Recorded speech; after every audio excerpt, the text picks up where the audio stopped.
1 Samuel, no capítulo 18. Nós vamos ler de 6 a 30.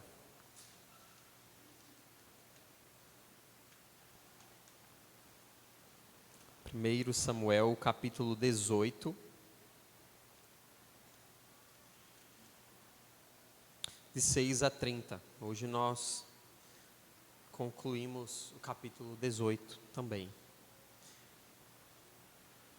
Capítulo 18, de 1 Samuel, a partir do verso 6. Diz assim a palavra do Senhor: Quando os soldados voltavam para casa, depois que Davi matou o filisteu, as mulheres saíram de todas as cidades de Israel ao encontro do rei Saul, com cânticos e danças, com tamborins, com músicas alegres e instrumentos de 3 cordas. As mulheres dançavam e cantavam. Saul matou milhares e Davi dezenas de milhares. Saul ficou muito irritado com esse refrão e aborrecido disse: Atribuíram a Davi dezenas de milhares, mas a mim apenas milhares. O que mais lhe falta senão o reino? Daí em diante, Saul olhava com inveja para Davi. No dia seguinte, um espírito maligno, mandado por Deus, apoderou-se de Saul e ele entrou em transe em sua casa, enquanto Davi tocava a harpa, como costumava fazer. Saul estava com uma lança na mão e a atirou, dizendo: Encravarei Davi na parede. Mas Davi desviou-se 2 vezes. Saul tinha medo de Davi porque o Senhor o havia abandonado e agora estava com Davi. Então afastou Davi de sua presença e deu-lhe o comando de uma tropa de 1000 soldados, que Davi conduzia em suas campanhas. Ele tinha êxito em tudo o que fazia, pois o Senhor estava com ele. Vendo isso, Saul teve muito medo dele. Todo o Israel e todo o Judá, porém, gostavam de Davi, pois ele os conduzia em suas batalhas. Saul disse a Davi: Aqui está a minha filha mais velha, Merabe. Eu a darei em casamento a você. Apenas sirva-me com bravura e lute as batalhas do Senhor. Pois Saul pensou: não o matarei, deixo isso para os filisteus. Mas Davi disse a Saul: Quem sou eu e o que é a minha família ou o clã de meu pai em Israel, para que eu me torne genro do rei? Por isso, quando chegou a época de Merabe, a filha de Saul, ser dada em casamento a Davi, ela foi dada a Adriel de Meolá. Mical, a outra filha de Saul, gostava de Davi. Quando disseram isso a Saul, ele ficou contente e pensou: eu a darei a ele, para que lhe sirva de armadilha, fazendo-o cair nas mãos dos filisteus. Então Saul disse a Davi: hoje você tem uma segunda oportunidade de tornar-se meu genro. Então Saul ordenou aos seus conselheiros que falassem em particular com Davi, dizendo: o rei está satisfeito com você, e todos os seus conselheiros o estimam. Torne-se agora seu genro. Quando falaram com Davi, ele disse: vocês acham que tornar-se genro do rei é fácil? Sou homem pobre e sem recursos. Quando os conselheiros de Saul lhe contaram o que Davi tinha dito, Saul ordenou que dissessem a Davi: o rei não quer outro preço pela noiva, além de 100 prepúcios de filisteus, para vingar-se de seus inimigos. O plano de Saul era que Davi fosse morto pelos filisteus. Quando os conselheiros falaram novamente com Davi, ele gostou da ideia de tornar-se genro do rei. Por isso, antes de terminar o prazo estipulado, Davi e seus soldados saíram e mataram 200 filisteus. Ele trouxe os prepúcios e apresentou-os ao rei, para que se tornasse seu genro. Então Saul lhe deu em casamento sua filha Mical. Quando Saul viu claramente que o Senhor estava com Davi e que sua filha Mical o amava, temeu-o ainda mais e continuou seu inimigo pelo resto de sua vida. Os comandantes filisteus continuaram saindo para a batalha, e todas as vezes que o faziam, Davi tinha mais habilidade do que os outros oficiais de Saul, e assim tornou-se ainda mais famoso. Vamos orar? Ore junto comigo. Pai, nós estamos diante da Tua Santa Palavra e temos uma grande porção aqui diante de nós e o Senhor, sem dúvidas, tem muito a falar ao nosso coração, tem muito a nos ensinar, tem muito a nos instruir, através da luz da Tua Palavra, iluminar os nossos corações. E nós pedimos, Deus, para que o Teu Espírito Santo abra os nossos olhos, abra os nossos ouvidos, abra o nosso coração, para que a Tua Palavra faça a obra mais profunda nos nossos corações e que a gente tenha a alegria de sairmos daqui mais parecidos com Cristo Jesus, após ouvir a voz do Senhor, após ouvir o que o Senhor tem a nos ensinar, ó Pai. Fala conosco, essa é a nossa oração e nós fazemos no nome do Senhor Jesus. Amém. Bem, então nós temos uma porção aí de 6 a 30, né? Grande até, e na semana passada nós expomos os 5 primeiros versículos, né? E eu creio que você lembra que nós falamos sobre amor, né? Nós falamos sobre relacionamentos cultivados em amor. E hoje nós temos algo que é proposital do autor para nós, é mostrar o outro lado da moeda. Assim, nós na semana passada vimos como que o amor atua no coração do povo de Deus. Hoje nós vemos aquilo que a ausência do amor pode causar entre o povo de Deus. Então, a gente vê o autor de 1 Samuel aqui, nos mostrar nos 5 primeiros versículos, na atitude de Jonatas, a fé que atua pelo amor. E como que isso se manifesta na forma como Jonatas se relaciona com Davi. Mas agora de 6 a 30, o autor discorre em muito aquilo que surge de um relacionamento sem amor, em um coração que não teme a Deus, que é o coração do rei ímpio Saul. Né? Nós já vimos aqui muitas vezes todos os males que habitam no coração de Saul, toda a desobediência de Saul, tudo aquilo que Saul guardou sendo infiel a Deus.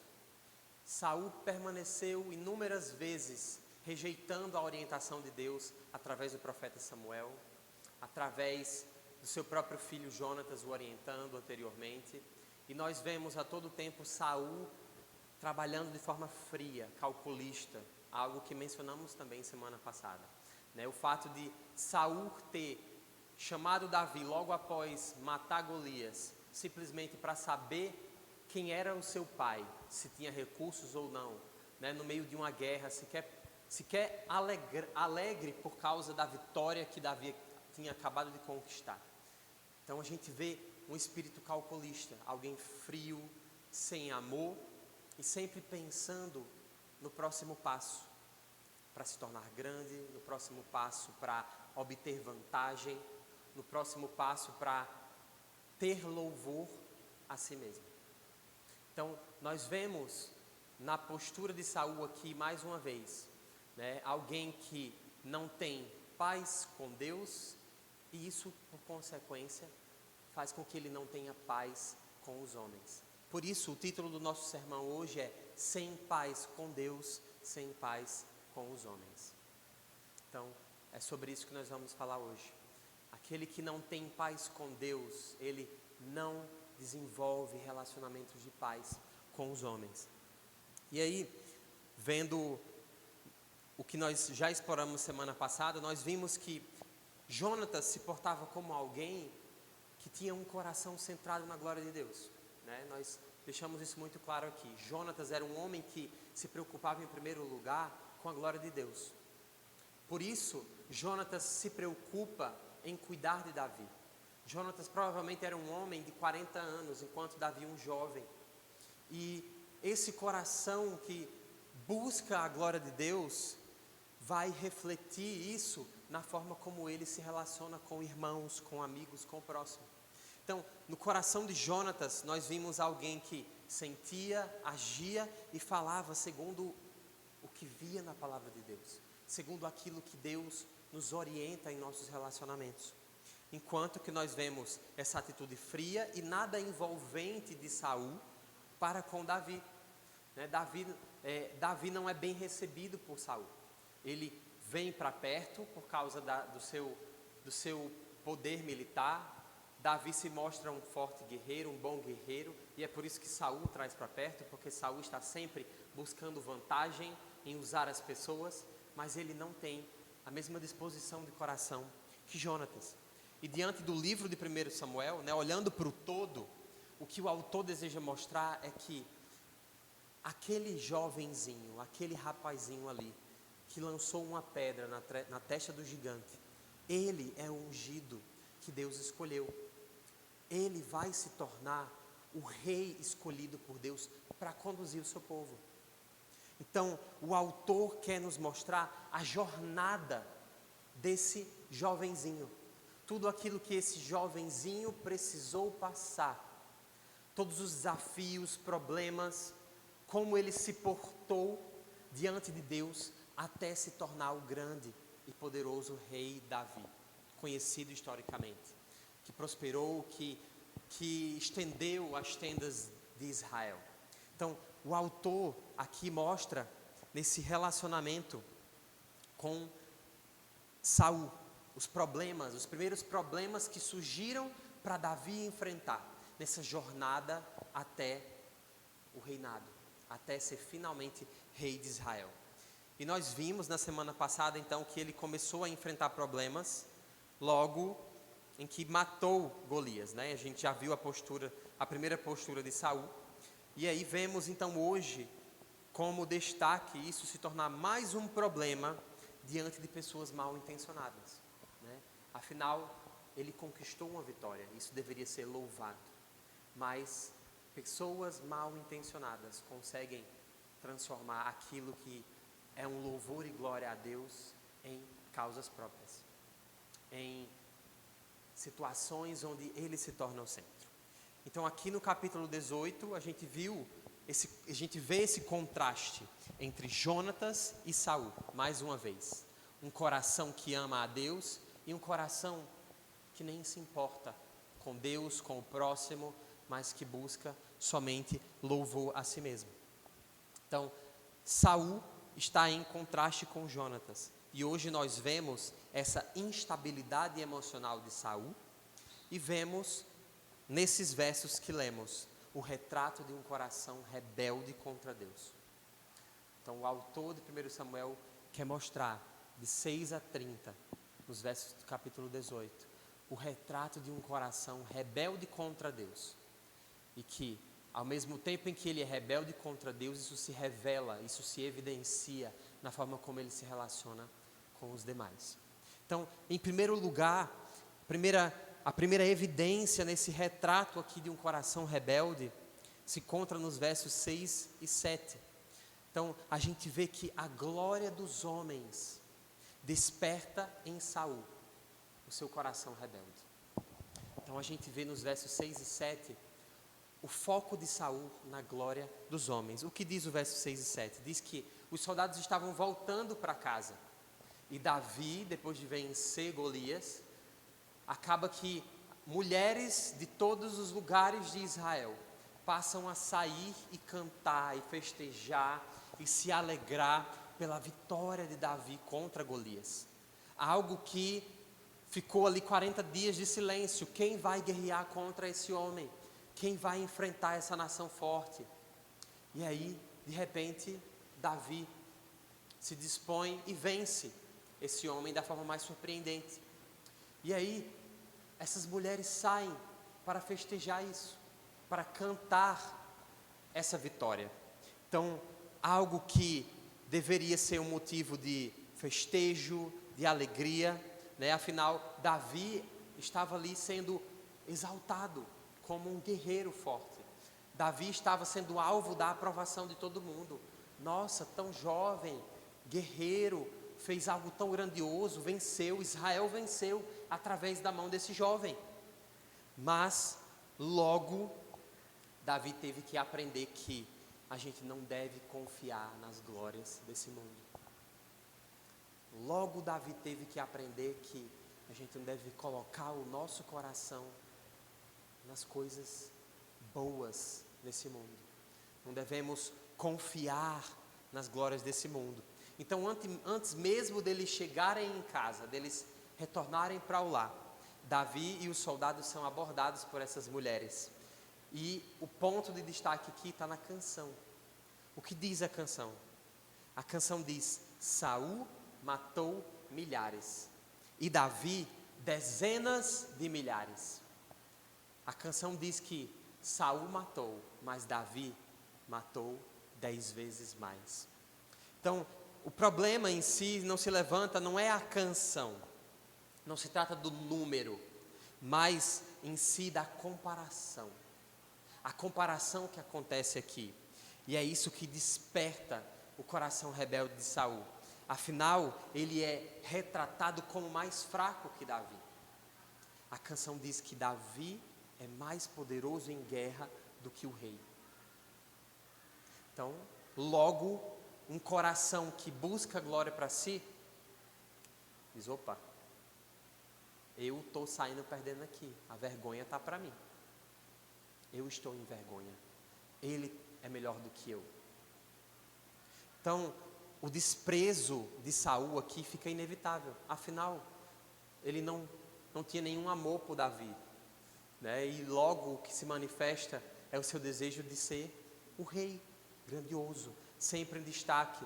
E a gente sabe que Saul ama a glória para si, porque nas outras vitórias que o próprio Jonatas conquistou, Saul roubou a glória para si.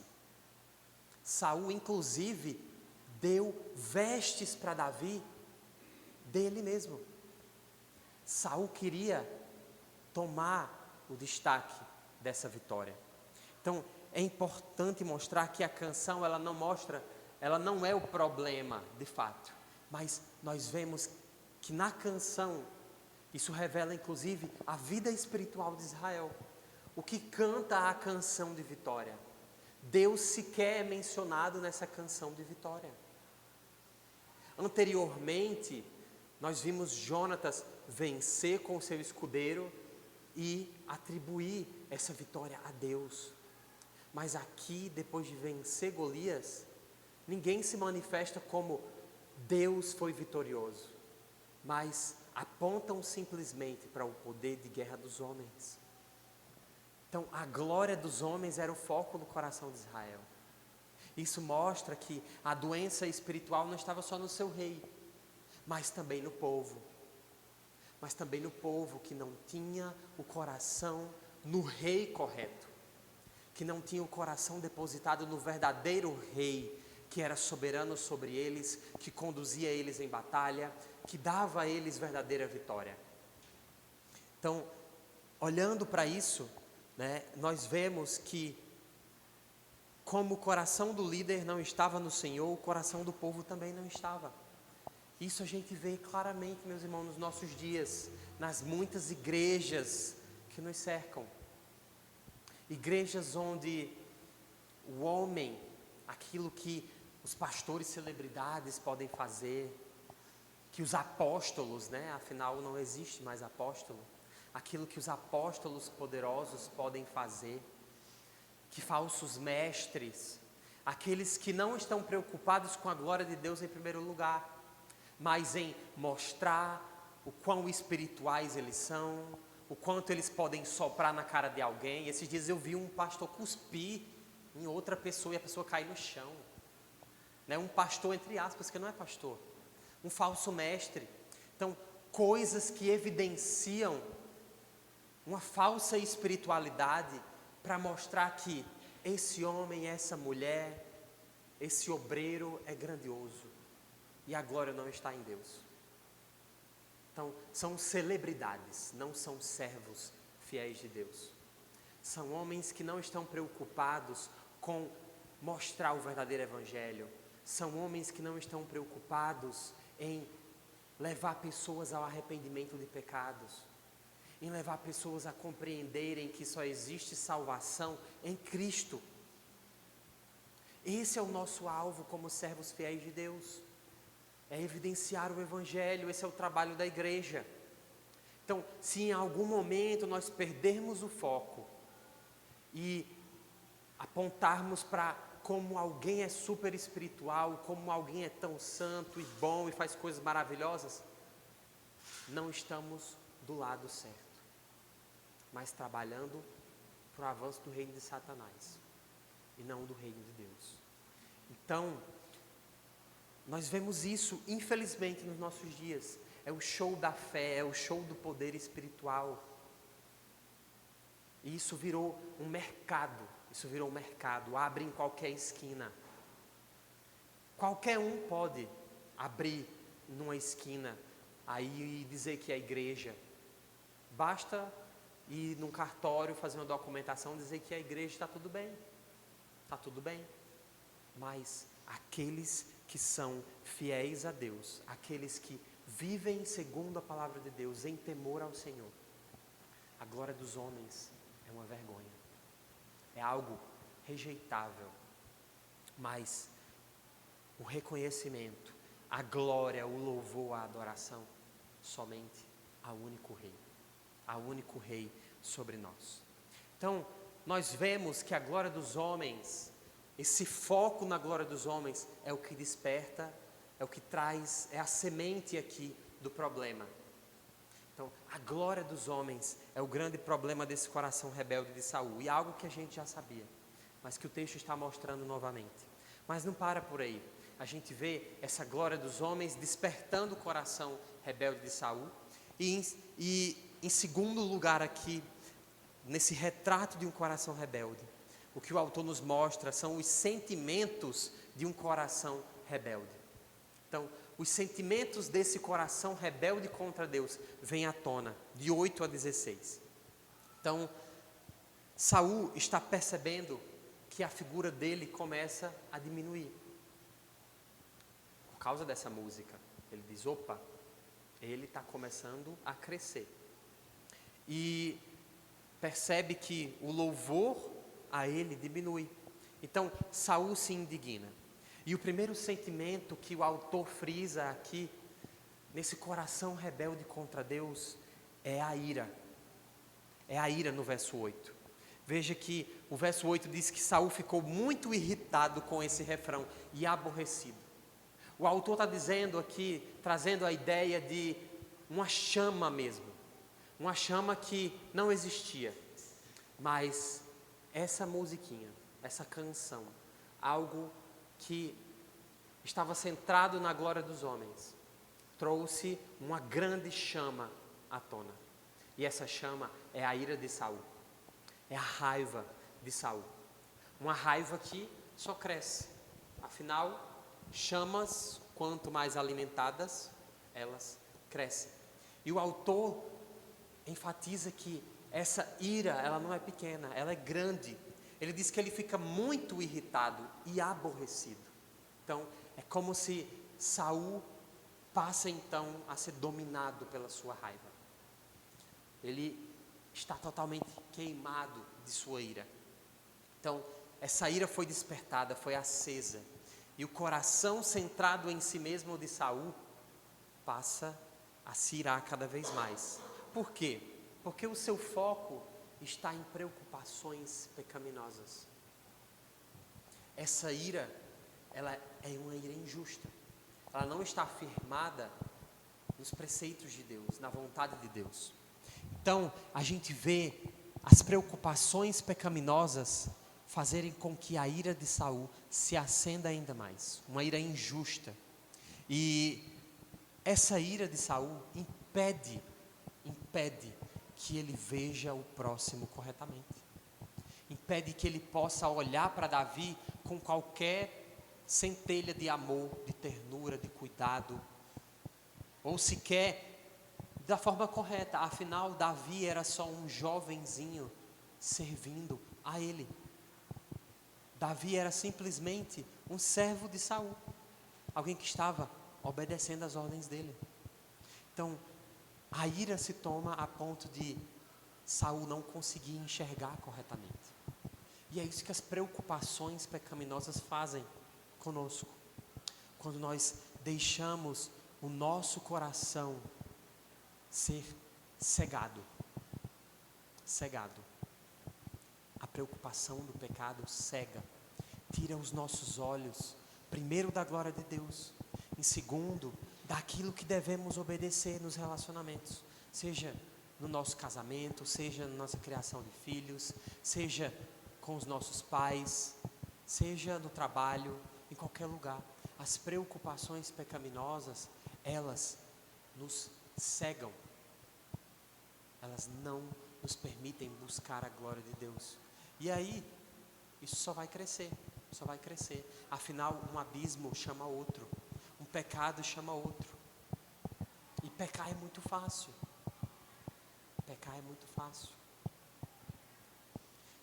Então a gente vê nesse coração de Saul, impossível dele se alegrar com a vitória. É impossível dele honrar sequer aquele jovenzinho ali, o Davi. Ele se inflama e isso se transformou de forma muito brusca. Afinal, a gente vê anteriormente, já no capítulo 18, que no verso 3, que Saul chamou Davi para morar com ele. Então, Saul não deixou mais Davi sequer ir para casa. Mas isso se transforma de repente por causa da canção, onde ele vê que Davi tem mais fama e reconhecimento do que ele naquele momento. Além da ira aqui, a gente vê que Saul está preocupado, né, com o reino, né? Veja que ele diz: o que mais lhe falta senão o reino? Então veja que logo Saul consegue perceber que o reino está em jogo. Afinal, Davi era ungido. Davi estava agora em ascensão. E aí ele diz: o que é que falta a ele então? Agora é o reino, não é? Só isso que ele falta. Ele é um grande guerreiro, ele vai tomar o meu lugar, afinal ele já é forte. Só falta agora o reino. Então, veja que Saul está preocupado com suas coisas. O segundo sentimento que o autor de 1 Samuel nos mostra aqui desse coração rebelde, desses sentimentos que vêm à tona, está no verso 9, é a inveja. Veja que daí em diante Saul olhava com inveja para Davi. Então, essa expressão Saul olhava com inveja para Davi, a gente sabe que ela não diz respeito só a olhos, né? Quando o autor quer dizer que Saul olhava com inveja, ele está dizendo daquilo que estava no mais profundo do coração de Saul. Ele olhava com inveja para Davi, diz respeito àquilo que ele cultivava no seu coração, aquilo que ele deixava alimentar os seus sentimentos. E a Escritura nos fala sobre o poder dos olhos, né? Se os nossos olhos não forem bons, todo o nosso corpo consequentemente estará em trevas. Então, Saul olhava, o coração de Saul é que está em jogo aqui, estava cheio de inveja para Davi. Mas a Escritura, ela nos aponta que a inveja, ela apodrece os ossos. É o que diz Provérbios 14:30. O coração em paz dá vida ao corpo, mas a inveja, ela apodrece os ossos. Ela consome, ela mata. Tiago também vai dizer que onde há inveja e ambição egoísta, aí existe confusão e toda espécie de males. Então, o abismo da inveja chama muitos outros males. A Escritura nos diz claramente: o amor é paciente, o amor é bondoso, ele não inveja, ele não se vangloria, ele não se orgulha. Ou seja, a inveja, ela não cabe no coração daquele que ama a Deus. Não há lugar para inveja. Afinal, algo que a inveja se contrapõe é o amor. Então, se nós amamos, nós não invejamos. Devemos então, meus irmãos, cuidar do nosso coração contra a inveja. A inveja é algo que a gente pode cultivar porque somos pecadores. Mesmo que sejamos salvos por Cristo, nós ainda temos tendências a comparar-nos com outras pessoas, a estarmos sempre nos colocando em situações de comparação, e isso pode corromper a nossa capacidade de nos alegrar com o outro. Afinal, se eu estou sempre me comparando com as outras pessoas, eu não consigo me alegrar com as conquistas dessa outra pessoa. Eu não consigo estar presente na vida dessa pessoa. Afinal, ela está sempre sendo alguém que me diminui. Mas o problema não está na pessoa, está em você, que enxerga dessa forma, na comparação, que enxerga dessa forma de competição. E Deus não nos chamou para competição. Todos nós devemos amar uns aos outros e considerar, como Paulo diz lá em Filipenses, os outros inclusive superiores a nós mesmos. Então não há lugar para inveja e comparação entre nós. Então, se nos encontrarmos pensando algo ruim contra outro irmão, a gente deve imediatamente matar essa atitude do nosso coração. Matar isso no nosso coração. Isso é um hábito que não deve ser cultivado. E eu mencionei um exemplo na semana passada de 2 pastores, que trabalhavam no mesmo lugar, onde um acabava recebendo mais visitas na igreja do que o outro. E o Senhor nos chama exatamente a essa mortificação. Se nós vemos alguma raiz de inveja, de ódio, qualquer coisa que procede das obras da carne, imediatamente nós devemos mortificar, matar esse sentimento. Então, algo que nós podemos também fazer de bom contra a inveja é não ligarmos para a opinião das outras pessoas acerca de nós, mas, em primeiro lugar, aquilo que Deus pensa sobre nós. Obviamente que ouvir de outras pessoas coisas que devemos melhorar é importante. Agora, se centrar na opinião de outras pessoas, eu ouvi um comentário de fulano, ou fulano chegou para mim e falou isso, e eu estou com raiva, não consigo perdoar. Opa, se é isso que Deus também deseja de você, então você tem que ouvir fulano. Fulano está certo, e fulano foi um instrumento de Deus na sua vida para te corrigir, para te chamar ao prumo. Então, não se centre no comentário das pessoas, mas busque ser agradável na presença de Deus. Isso é o alvo maior. Isso é o alvo que deve estar de fato no nosso coração. Então, toda pessoa que almeja louvor pessoal, ela vai perder essa capacidade de ouvir o outro, de se alegrar, de amar verdadeiramente. Saul se esqueceu do amor para com Davi, e algo que ele já tinha mostrado no capítulo 16, no verso 21, mas agora ele passa a detestar Davi, e alguém que era totalmente fiel a ele no serviço, algo que dizia respeito somente à sua glória pessoal, ao seu desejo de ser glorioso entre os homens. Um comentarista chamado Matthew Henry, ele vai dizer que é um sinal de que o Espírito de Deus está afastado dos homens se eles forem rabugentos no seu ressentimento a afrontas, invejosos e desconfiados de tudo o que está à sua volta, e maus em sua conduta, pois a sabedoria do alto nos faz totalmente diferentes disso.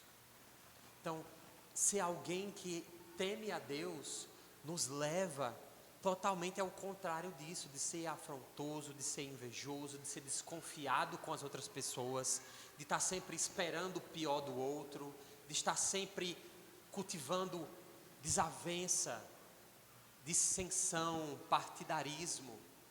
Ser alguém que teme a Deus é o caminho contrário disso. Então, o comentarista nos lembra disso, e tudo isso pode surgir exatamente da inveja, desses olhos que não estão centrados na glória de Deus.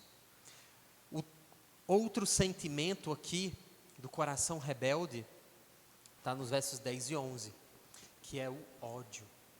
Veja que de 10 a 11, o autor vem dizer que no dia seguinte, um espírito maligno, mandado por Deus, se apoderou de Saul.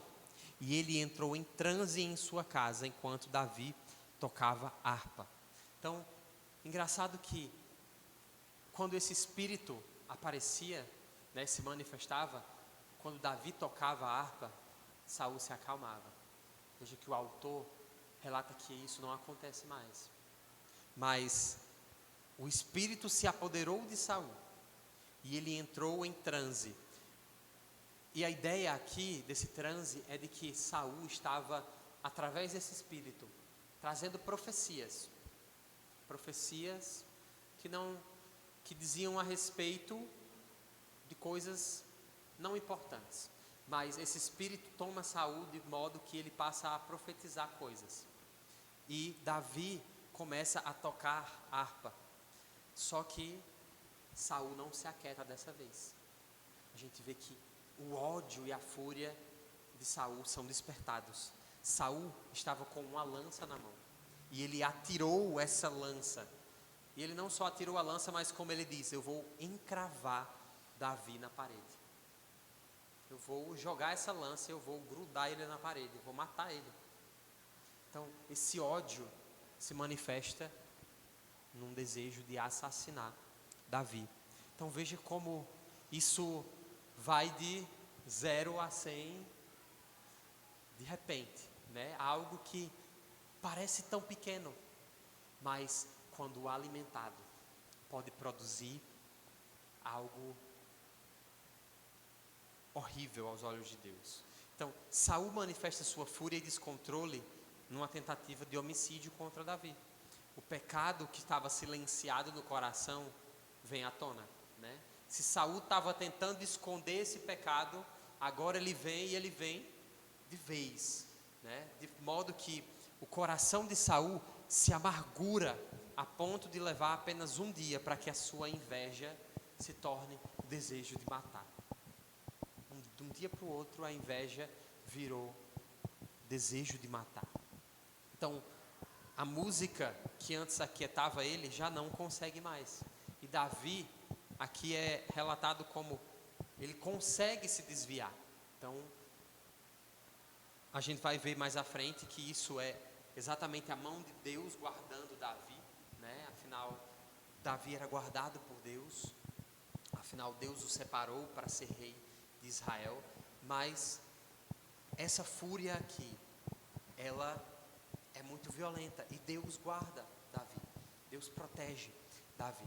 Então, imagine aí esse homem furioso para lá e para cá, profetizando loucamente, falando coisas que não tem sentido, dentro da sua casa, segurando uma lança e agindo como um louco, né? Afinal, é esse o retrato do autor. Saul enlouqueceu.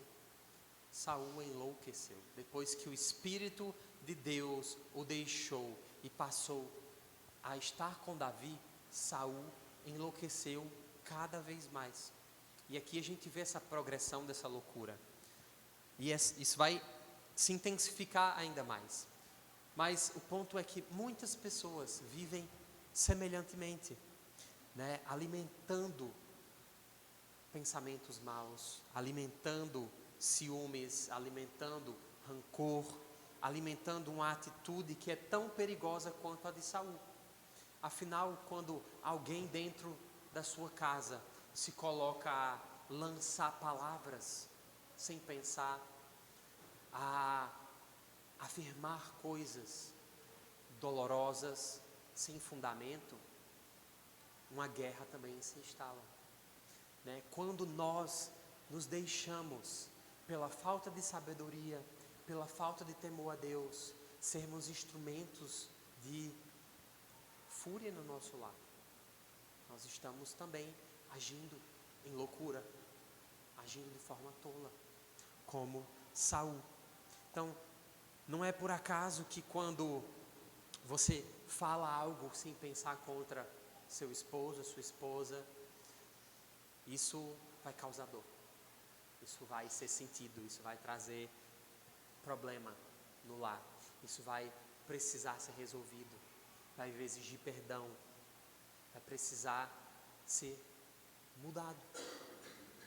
Então, a atitude de Saul, ela nos lembra que agir com essa loucura vai trazer dor emocional, vai trazer problemas. E isso se você permitir que pensamentos ruins, se você permitir que preocupações pecaminosas, que tudo aquilo que envolva ciúme, ódio, inveja, coisas que não vêm do fruto do Espírito, te dominem. Isso vai trazer problemas para o seu lar e para todos os outros relacionamentos onde você estiver. Então, Tiago escreveu dizendo que a sabedoria do alto, porém, primeiramente ela é pura, depois ela é pacífica. Ela procura paz, indulgente, tratável, plena de misericórdia e de bons frutos. A sabedoria que vem do alto, ela é imparcial e ela é sem fingimento. Então, é isso que devemos cultivar: paz. Aquele que tem paz com Deus, ele vai ser um instrumento de paz aonde ele estiver. Ele vai tratar as pessoas de forma misericordiosa. Ele vai ser imparcial. Ele vai ser verdadeiro, cheio de bons frutos. E algo interessante aqui é que o problema de Saul era o problema da sua popularidade. Na raiz do problema, essa falta de relacionamento com Deus era o grande motivo para essas atitudes e para esses sentimentos de Saul. A raiz disso era a falta de um relacionamento com Deus. Do contrário, quando nós buscamos a sabedoria do alto, nós vivemos exatamente como Tiago descreve. Além disso, além desse sentimento de fúria, de ódio, dos versos 10 a 11, a gente vê um outro sentimento. De 12 a 16, é o medo. O medo também é retratado aqui como um sentimento desse coração rebelde. Veja o contraste então entre o povo e o rei. O que é que o autor diz sobre o povo? O povo gostava de Davi, diz o verso 16. Todo Israel, todo o Judá, todos gostavam de Davi. Por quê? Porque ele os conduziu em suas batalhas. Mas Saul é retratado como alguém que tinha medo de Davi. E o porquê? Porque o Senhor o havia abandonado. Deus havia abandonado Saul e estava com Davi. É o que eu acabei de afirmar. Quando você não está em paz com Deus, o relacionamento com os homens se torna um outro problema. Então, todos gostavam de Davi aqui. E isso nutriu ainda mais ciúme, ainda mais ressentimento no coração de Saul. Saul percebeu que Davi era abençoado por Deus de um modo que ele não foi. E isso diz respeito a exatamente a postura de Saul. Em nenhum momento a gente vê Saul sendo obediente a Deus, se arrependendo de seus pecados. Saul colocou a sua vontade contra Deus. Saul se endureceu contra Deus, contra os avisos de Deus, contra o que o profeta o alertou, da forma como ele deveria proceder. Então, ele foi totalmente endurecido contra Deus. Logo, Deus estava igualmente contra Saul, de modo que esse espírito maligno foi enviado pelo próprio Deus. Então, nós vamos, diz aqui, né, o autor, não vamos resistir e negar as palavras e atos de Deus sem sérias consequências para aqueles que odeiam o que o Senhor estabeleceu. Então, a gente olha para a vida de Saul e diz: negar a Deus, desobedecer a Deus, não vai ficar sem consequência. Deus vai trazer consequências para nós, se nós resistirmos à sua vontade, se nós endurecermos o nosso coração, se nós continuarmos pecando insistentemente, ouvindo seus avisos. Uma hora as consequências chegam, né? Seja aqui e a consequência final também, que nós sabemos que é a recompensa final aos que não temem a Deus, mas o inferno, um lugar de choro e ranger de dentes. Então, nós não vamos passar dessa vida resistindo a Deus, negando a palavra dele, sem que isso traga consequências. E a nossa sociedade, ela está cada vez mais egocêntrica, né? Voltada a si mesma, né? Uma sociedade em que a gente chama até de hedonista, afinal você busca o prazer próprio, né? E a gente vê isso no coração de Saul, alguém que se preocupa só consigo mesmo, com os seus prazeres, com o que é bom para ele. A nossa sociedade prova isso também, quando a gente vê cada vez mais o pecado se alastrando, destruindo famílias. Quantos relatos a gente não vê de assassinatos de familiares, um assassinando o outro, ex-marido assassinando ex-mulher, feminicídios, estupros, coisas horrendas, gente. Então, aquele que resiste à palavra de Deus vai ter consequências na vida. O pecado vem à tona cada vez mais, e a nossa sociedade é um retrato claro disso, de uma sociedade que se diz cada vez mais evangélica, mas que vê o caos cada vez maior, coisas horrendas. É triste assistir TV, é triste você acompanhar qualquer noticiário, porque tudo é horrendo, é assustador. São coisas que nós sequer imaginamos que um familiar poderia fazer a outro. Então, o mal, ele não tem limites, o pecado não tem limites, a rebelião contra Deus traz tudo isso à tona. E a gente vê isso na nossa sociedade, uma sociedade cada vez mais violenta, promíscua, uma sociedade cada vez mais sexualizada, uma sociedade cheia de viciados, né? E que quer inclusive normalizar o consumo de drogas, os vícios.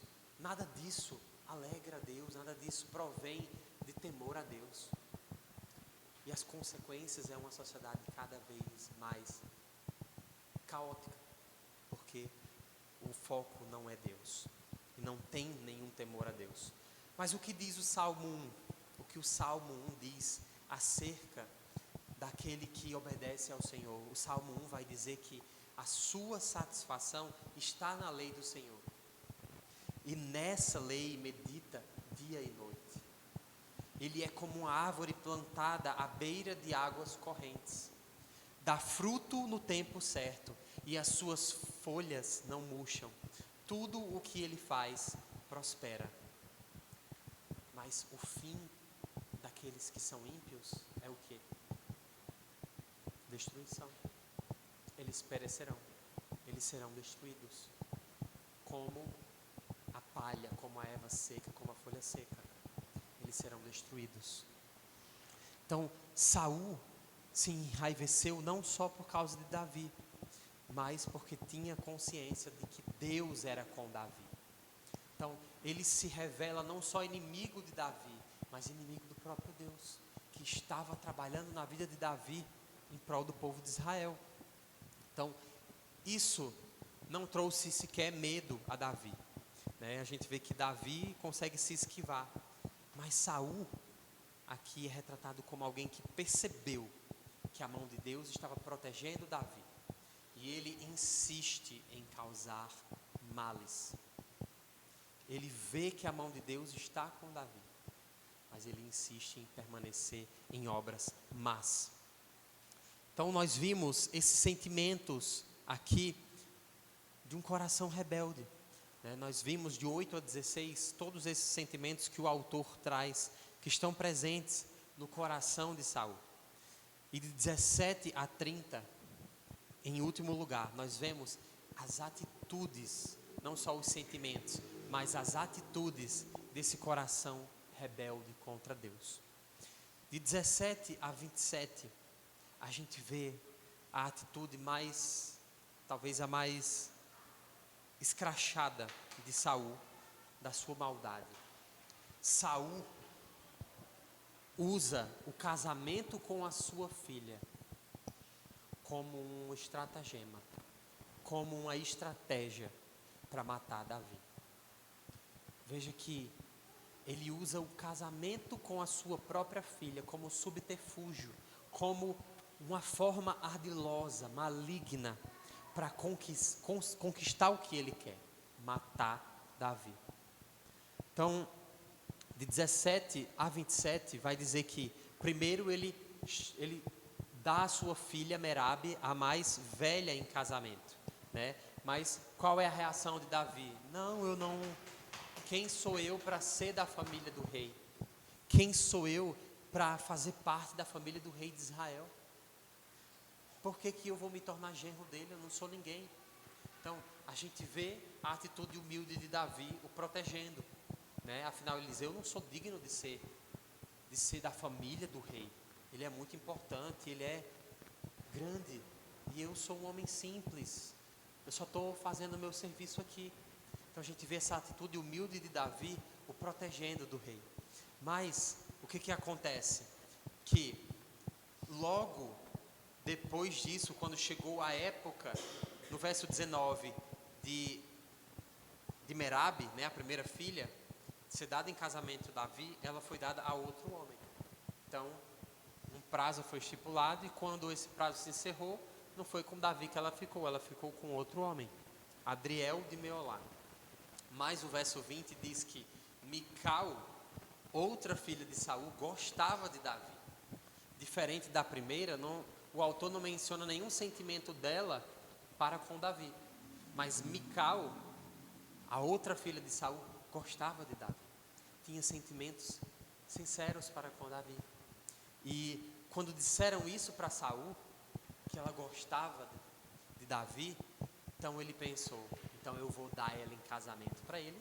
É o que diz o verso 21, para que ela seja uma armadilha para Davi, fazendo com que ele caia na mão dos filisteus. Então, Saul leva ele, a sua família, o povo, Israel inteiro, para a ruína. Ele não se envolve sozinho, ele coloca todo mundo na lama junto. E enquanto isso, a gente vê Davi cada vez mais sendo enfatizado como alguém querido, alguém que a própria filha dele gostava, mas ele não. Além disso, né, então, nessa segunda filha, Saul usa de uma outra estratégia. Eu não vou só oferecer ela em casamento, eu vou estimular, eu vou convencer Davi a casar com ela. Então ele envia outros conselheiros, verso 22, ele envia conselheiros para instigar Davi a casar com ela. O rei está satisfeito com você, todos os seus conselheiros gostam de você, torne-se genro dele. E aí, o verso 23 diz que quando falaram Davi, ele disse: vocês acham que tornar-se genro do rei é fácil? Eu sou um homem pobre sem recursos. Então, essa humildade de Davi, mais uma vez, está ali fazendo com que ele seja guardado. Mas os conselheiros contam para Saul o que ele disse, o que Davi lhe falou. E Saul ordena então que diga: olha, o rei não quer nada pela noiva, o rei não quer nada em troca, além de 100 prepúcios de filisteus para se vingar de seus inimigos. Sim, 100 prepúcios, né? Algo nada legal, né? E o prepúcio era retirado na circuncisão. Então, veja que aqui o rei está pedindo para que Davi venha circuncidar filisteus. E a circuncisão era algo que fazia parte do ritual de: eu vou ser uma parte de Israel. Se eu sou parte de Israel, todo homem devia ser circuncidado. E aí, Saul faz com que Davi venha circuncidar filisteus. Para quê? Para despertar ainda mais raiva dos filisteus. Para que os filisteus odeiem Davi ainda mais. Né? Afinal, olha o que ele fez com aqueles que ele derrotou. Ele não só matou, mas ele também arrancou o prepúcio, ele circuncidou. Ele, com esse ato, está apontando para aqueles que são parte do povo dele. Então ele envergonhou os nossos mortos, né?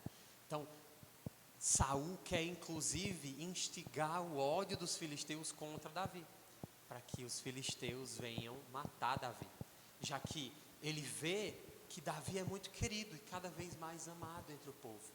Mas ele, por causa disso, não consegue fazer nada. Então eu vou estimular para que os inimigos, os filisteus, possam então matar ele.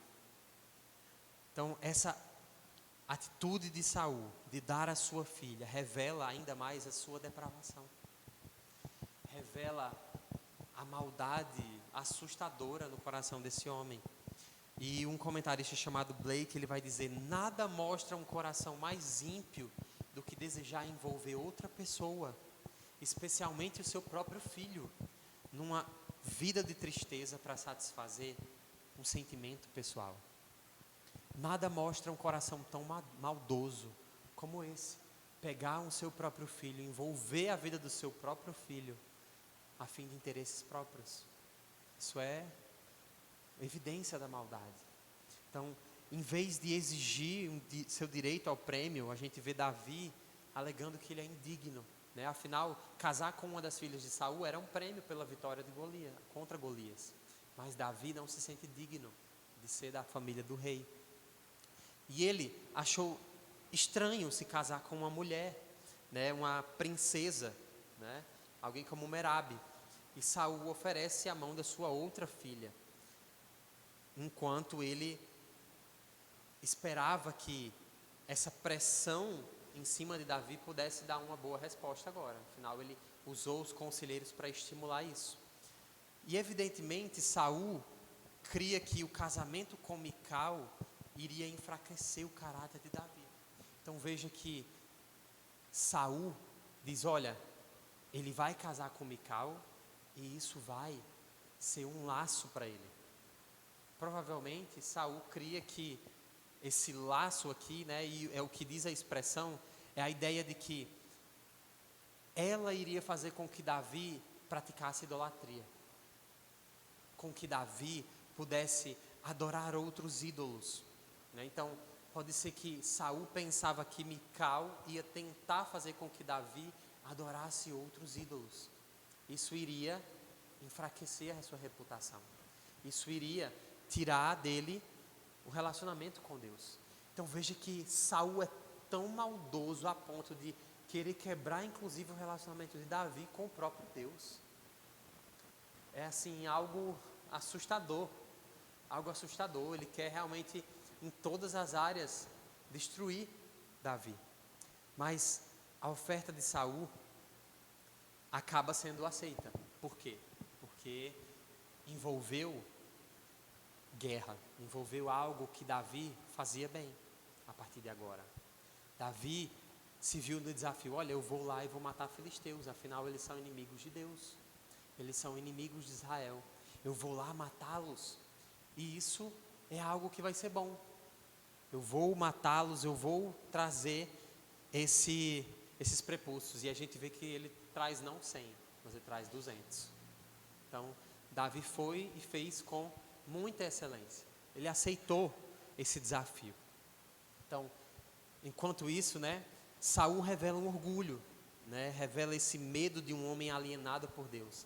Davi vai lá como um homem humilde, um homem servo, continua batalhando as batalhas do próprio Deus, guerreando contra os inimigos de Deus, enquanto os motivos de Saul revelam ainda mais obscuridade no seu coração.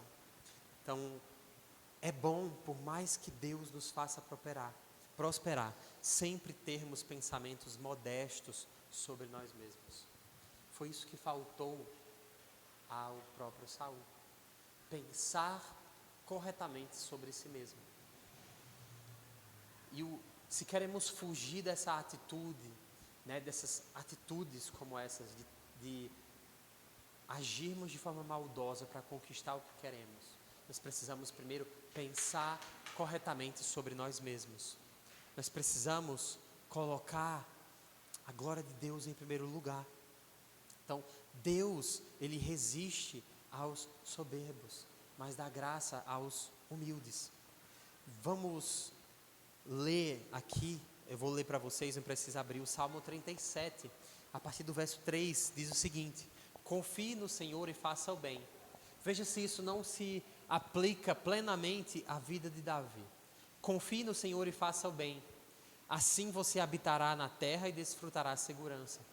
Deleite-se no Senhor e Ele atenderá aos desejos do seu coração. Entregue o seu caminho ao Senhor, confie nele e Ele agirá. Ele deixará claro como a alvorada que você é justo e como o sol do meio-dia que você é inocente. Descanse no Senhor e aguarde por Ele com paciência. Não se aborreça com o sucesso dos outros, algo que Saul não fez, nem com aqueles que maquinam o mal. Evite a ira, rejeite a fúria, não se irrite, isso só leva ao mal. Pois os maus serão eliminados, mas os que prosperam no Senhor receberão a terra por herança. Um pouco de tempo e os ímpios não mais existirão. Por mais que você os procure, não serão encontrados. Então, isso diz respeito claramente a essa situação. Alguém que confia em Deus, que colocou o seu coração humildemente no Senhor. E a gente vê claramente, como o autor diz, que cada vez mais ficou claro aos olhos de Saul que Deus estava com Davi, que o Senhor era com ele. Mas Saul não parou por aí. Além de usar suas filhas como uma estratégia para matar Davi, ele ainda tem uma última postura nos versos 28 a 30, para a gente terminar aqui, dentro dessas atitudes, uma postura de inimizade. A gente vê que Saul, a partir daquele momento, olhava para Davi como seu inimigo pelo resto da vida. Ele o temeu ainda mais e continuou seu inimigo pelo resto de sua vida. O que ele conclui no verso 30? Os comandantes filisteus continuaram saindo para a batalha e todas as vezes que o faziam, Davi tinha mais habilidade do que os outros oficiais de Saul e assim tornou-se ainda mais famoso. O Salmo 37 se concretizou aqui. A justiça de Davi vem cada vez mais à tona. Ele é um justo. Deus guarda ele. Ele confia no Senhor, ele depende do Senhor, ele se deleita no Senhor. E o Senhor o faz prosperar. De modo que as más intenções, as atitudes, sentimentos de Saul não conseguem impedir o avanço, o crescimento de Davi. Então, olhando para todo esse quadro, né, e apontando agora, né, veja que mostra os sentimentos de Saul, mas ao mesmo tempo, as atitudes de Saul, mas ao mesmo tempo, uma frase é constante, de 6 a 30. O Senhor estava com ele. O Senhor estava com Davi. O Senhor o guardava, o Senhor o sustentava, o Senhor o protegia.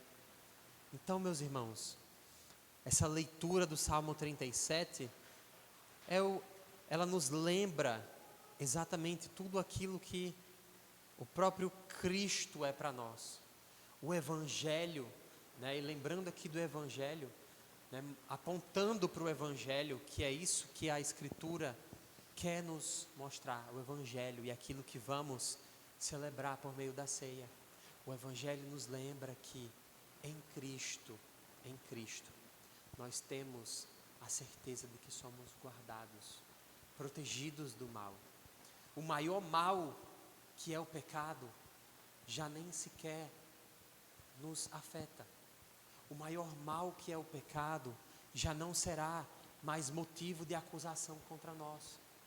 Mas não só isso, Deus nos dá a certeza de que em Cristo nós vamos prosperar. Isso não significa prosperar financeiramente. Isso não significa que você vai viver uma vida tranquilamente financeira, ou que você não vai invejar, ter sentimentos de inveja quanto ao que os ímpios têm. O que Deus está nos dizendo é que nós vamos prosperar olhando para o fim. O nosso fim, a nossa eternidade já está garantida em Cristo. Aquele que olha para a vida com as riquezas, com a ótica das riquezas, lembre-se, nada vamos levar. O fim do rico e do pobre é o mesmo. E é isso que Tiago lembra no capítulo 1. Todo ser humano passa, mas aquele que é justo, aquele que está em Cristo, no fim, no último dia, ele prosperará. Ele desfrutará de uma paz eterna. Ele desfrutará de segurança. Ele não vai viver em instabilidade, em um ambiente de sofrimento e de dor. O que o Evangelho nos assegura é de que em Cristo nós somos totalmente abençoados por Deus. Então, por isso, podemos ceiar. Vamos nos levantar para ceiarmos juntos, lembrando disso.